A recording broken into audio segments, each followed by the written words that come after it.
Welcome back to another episode where I'm doing a recap. Today we're doing something a little bit different, a little bit the same. 90 Day a Single Life. So I know what you're thinking. Oh my God, have you been crying since New Year's because you're like so disappointed with how your life is? No, I'm actually quite proud of how 2023 went, but your girl decided to start the new year right by getting COVID. So if I sound like a rhino sat on my face, it's because I feel like a rhino sat on my face.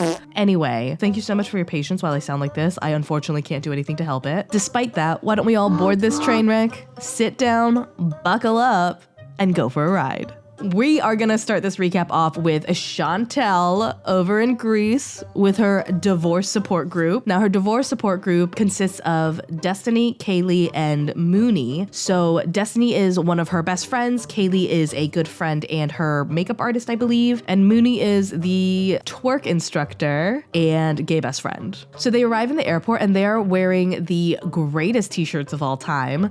On the back it says hashtag divorce support group, and on the front it says things like I called the lawyer, I never liked him, and Chantel's that says divorced and looking for that D. They hop in the car getting ready to go to their hotel and they are unwrapping these adorable freaking divorce gift bags. And I gotta say, I hope I never get divorced, but if I do, A, I want friends like this to hype me up and go on a rebound trip with me, and B, I want these goodie bags because these are great. The bags themselves say ding dong, the dick is dead, and they have little things like ibuprofen labeled he's someone else's headache now, little shots that say I untied the knot. Like they are celebrating a divorce the right way.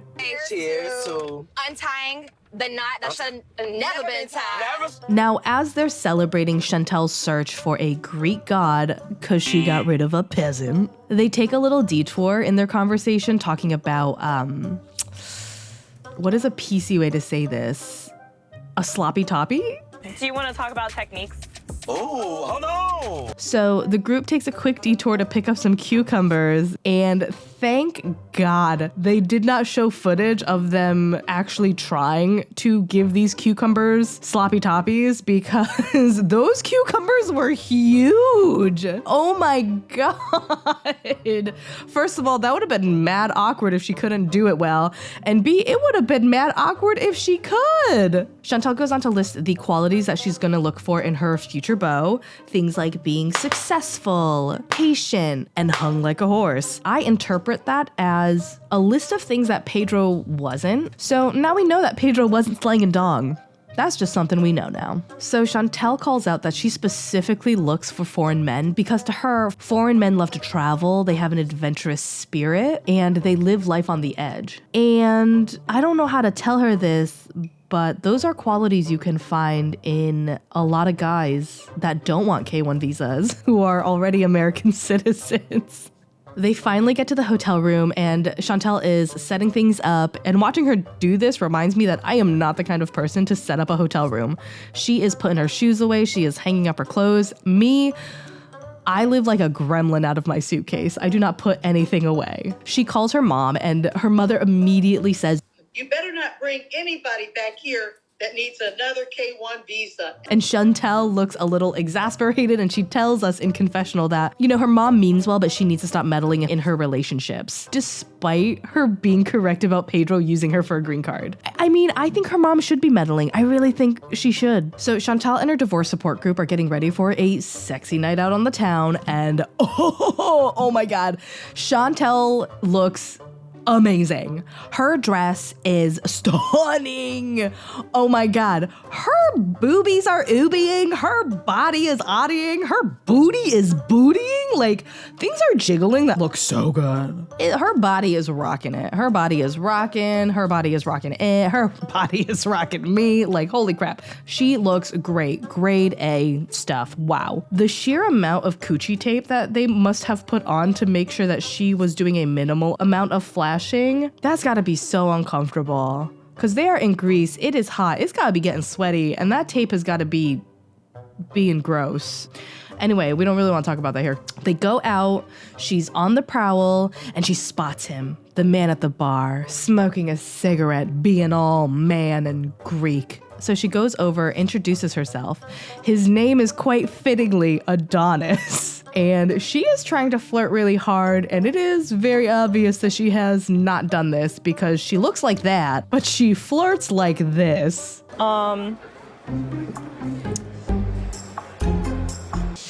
So, what do you do for work? She's definitely out of practice. Totally fine, valiant effort. I hope to God I'm not single again, because I do not know how to flirt either. Despite the painful flirting, she does score his number, even though he does not really seem that thrilled about it. And she's like, he's like a big hunky hunk. And I'm like, girl, where? Like, no offense to this man. I'm sure he is a man, but he looks like a Greek Frankie Muniz with a tan and a beard. Like when you tell me that he looks like a Greek god hunky hunk, like I am thinking that he's gonna look like Henry Cavill, you know? Like you look at him and your clothes just dissolve off your body and you're just like, oh, take me. You know, but if I came up to Adonis, I would just be like, oh, like he can't pick her up. It is not sexy. Henry Cavill though, one arm, pick me right up, swing me over his shoulder, roll me away. Oh my God. Anyway, I'm a real thirsty girl. You guys don't know this because we lost, when I collabed with Poe, we lost all that footage. But I was telling her while we were talking about this that I am a thirsty girl and that I really want to take a thirst tour of Asia because they are tasty. But yeah, I mean, if that ever happens, Poe's definitely coming with me and maybe a couple of other girlfriends. And who knows, maybe we'll film it. I'm so excited. So Emilios is the next prey on their little cougar prowl. And at first I looked at him and I was like, oh, he's cute, but he has such a baby face. And no wonder, he is a baby. The boy is 20. That's like a junior in college. If it is not obvious now, I'm not in my 20s. How old are you? I just turned 29. And how old are you, like, right now? 1 more year older. So 30. Yeah, 32. I mean, if it works for you, like if the age gap thing works for you, that's totally fine. It does not work for me because I cannot help but project my 20-year-old self onto people. So if I meet a guy and he's young and he's hot, I find out he's in his 20s. All I can think of is who was I in my 20s, right? And when I was 20, I was stupid, man. I was no bueno. So for me, I'm like hard pass. I will wait for someone who is a decade older. And I mean, Chantel feels this way because she's telling her friends like, oh no, I can't. He's 20. But her friends, being the hype men that they are, like, dude, don't even worry about it. This is practice. Go. So Chantel agrees to go on a little ride on Emilios's motorcycle. And no, that is not a euphemism. They return shortly, Chantel with a boob out.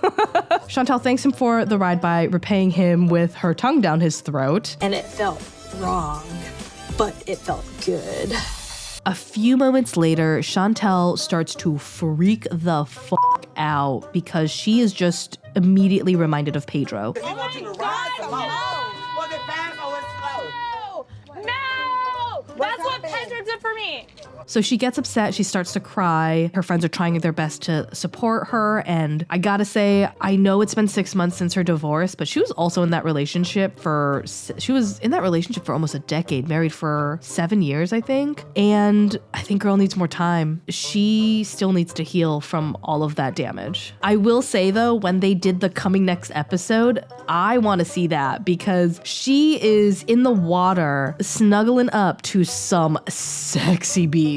And yeah, I want to see that. I want to see that, man. That is it for today. Thank you so much for joining in as I recap Chantel's start on this single life journey. I hope you guys will stay tuned for my next recaps because Natalie is crazy. Tyree is adorable and needs to be talked about. And, you know, Miss Debbie's Miss Debbie. So we just have to experience her. As always, thank you so much for joining. See you next time. Bye.